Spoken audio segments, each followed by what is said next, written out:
안녕하십니까. 세상 읽어주는 남자 이상훈입니다. 오늘은 파운드리 시장에 변화가 나타나고 있다는 주제로 말씀드리겠습니다. 최근 그 파운드리 분야에서 눈에 띄는 소식이 많았습니다. 그중 백미는 삼성 파운드리가 엔비디아 그 엔브이링크 퓨전 생태계에 들어간다는 것이었는데요. 일부에서는 이걸 마치 삼성이 엔비디아 칩을 곧 수주할 것처럼 언급했는데 그건 아닙니다. 큰 의미가 있다고 해도 냉정하게 볼 건 봐야 할 것입니다. 삼성이 이제 엔비디아 엔브이링크 생태계의 주변부로 들어간 것으로 보는 게 객관적인 시각일 것입니다. 이제 주변부에서 핵심 공급망으로 들어가서 TSMC와 하이닉스 조합의 균열을 낼 수 있느냐가 진정한 승부처가 될 것입니다. 다만 그 엔비디아의 엔브이링크에 들어갔다는 것은 이제 삼성이 진정한 테스트를 받을 때가 됐음을 엔비디아가 인정했다는 시그널로 받아들이는 데는 무리가 없을 것입니다. 여기에는 삼성 파운드리 실력도 있지만 그 메모리인 HBM4가 크게 작용했다는 게 개인적인 판단입니다. 이제 파운드리는 이 전공정뿐만 아니라 후공정이 매우 중요해졌습니다. 칩의 배치와 조합이 경쟁력의 그 알파요 오메가가 되고 있는 상황에서 HBM4가 숙주가 돼 삼성이 파운드리 테스트에 뛰어드는 분기점에 와 있다는 생각입니다. 만약 성공하면 이제 삼성의 엔비디아 칩 제작 생태계의 삼성이 그 외곽이 아니라 성골로서 대접받게 될 것입니다. 이런 점을 하나하나 짚어드리겠습니다. 우선 그 엔브이링크부터 생각해 보겠습니다. 엔브이링크는 쉽게 말해서 엔비디아가 만든 칩 간의 인터커넥트 규격입니다.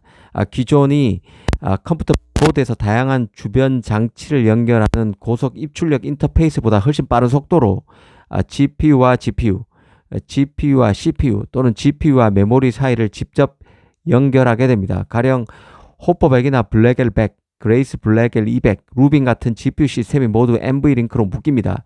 사실 그 왜 이번에 삼성이 엔브이링크 생태계에 들어왔는지 그리고 그 효과가 무엇인지 묻기 전에 먼저 질문해야 될 게 있습니다. 왜 여태껏 엔비디아가 삼성을 외면하다가 이제야 자신의 생태계 내로 편입시켰는지를 묻는 게 더 많은 시사점을 얻을 수 있다는 생각입니다. 일전에 그 AI 경쟁이 심해질수록 특정 칩 그리고 특정 공급망에 대한 독과점은 약화될 수밖에 없다는 말씀을 드렸습니다. 핵심은 바로 이것입니다. 엔비디아는 그간 엔브이링크 시스템을 폐쇄적으로 운영해 왔습니다. 엔브이링크는 엄밀히 말하면 단순한 인터커넥트, 그러니까 칩 간 연결 기술이 아닙니다. 엔비디아 소프트웨어인 쿠다, 그리고 GPU, 그리고 시스템 아키텍처를 통합한 폐쇄형 생태계입니다. 그런데 그 AI 시장이 커지면서 고객 수요가 다양해지고 AI 인프라의 복잡도는 더 심해지고 있는 것이죠. 특히 AI 인프라 비용 절감을 위해서 혼종칩, 그 이종칩 간 조합을 요구하는 고객들도 많아지고 있습니다. 더구나 칩이 전략 자산이 되면서 관세나 보호무역 등의 직격탄을 맞을 가능성도 그 어느 때보다 커졌습니다. 엔비디아 입장에서는 자신의 문을 개방할 필요가 커졌다는 뜻이기도 합니다. 특히 삼성이 생태계 안으로 들어오면 제조 옵션이 더 늘어나서 공급망 리스크를 낮출 수 있는 장점이 있는 것이죠. 이런 점을 머리에 두고 이 사안을 볼 필요가 있습니다.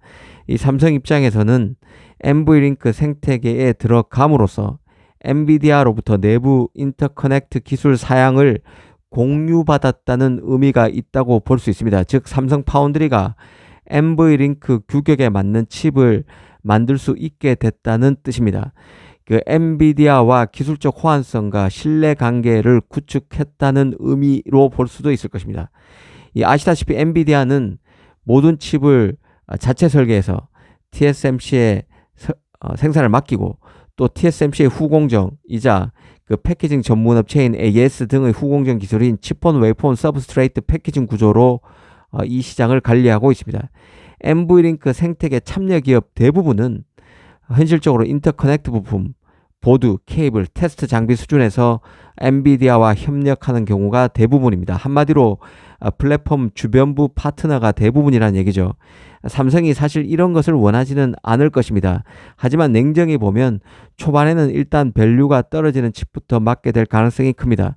가령 신호를 더 멀리 보낼 수 있게 만드는 일종의 그 중계 칩으로 불리는 리피터 같은 칩들부터 삼성이 만들 가능성이 있습니다. 사실 그 삼성이 엔비디아 GPU 등 제대로 된 칩을 양산하기 위해선 엔비디아가 TSMC 병목을 해결할 두 번째 소스, 두 번째 파운드리 이원화 자체를 공식화해야 되고, 또 삼성의 최첨단 공정 수율이 검증돼야 하고, 또 패키징 라인도 안정화가 필요하다는 점을 인식할 필요가 있습니다. 특히 삼성으로서는 1차적으로 엔비디아가 활용하고 있는 TSMC 칩온 웨이폰 서브스트레이트 HBM의 조합에서 가장 병목이 심한 칩온 웨이폰 서브스트레이트 패키징 공정이죠. 이 패키징 공정이 병목되고 있다는 점을 주목할 것으로 보는데요. 이 칩온 웨이폰 서브스트레이트는 GPU와 HBM, 인티포저를 한 번에 묶는 공정입니다. 이게 사실 엔비디아 서버 공급이 제대로 안 되는 주요 병목 지점으로 꼽히는데요. 삼성 입장에선 이 칩온 웨이폰 서브스트레이트의 대체 옵션 격인 패키징 기술이 있는데 바로 iCube 기술입니다. 이 iCube 기술을 더 끌어올릴 필요가 있습니다.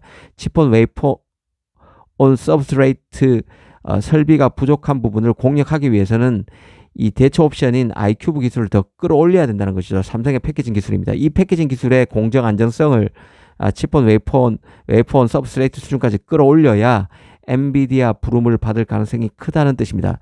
당장 그 삼성 파운드리가 엔비디아 칩 수주전에서 승리하기는 쉽지 않다고 보면 결국 그 엔비디아 패키징 라인 부족을 계기로 TSMC가 만든 엔비디아 GPU를 받아서 삼성이 직접 만든 HBM과 함께 패키징하는 자격을 얻는데 삼성이 1차적으로 힘을 쓸 가능성이 크다고 생각합니다.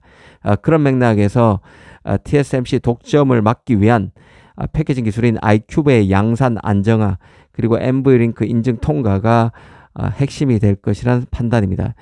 특히 삼성으로선 HBM3E까지는 메모리를 하이닉스에 다 내주다시피 했는데요. 하지만 HBM4부터는 분위기가 다르고 이 점이 바로 엔비디아 칩에 대한 패키징 가능성을 높이는 요인이라는 게 개인적인 판단입니다. 이제야 엔비디아가 삼성 파운드리의 NVLink 생태계 문호를 개방한 것도 이런 이유와 무관하지 않을 것으로 봅니다. HBM4 세대부터 삼성에게 역전 가능성의 창이 조금 열리고 있다는 게 객관적인 평가일 것입니다. 무엇보다 HBM4는 엔비디아가 처음으로 공급망 다변화를 고려할 가능성이 가장 높은 지점으로 봐야 합니다.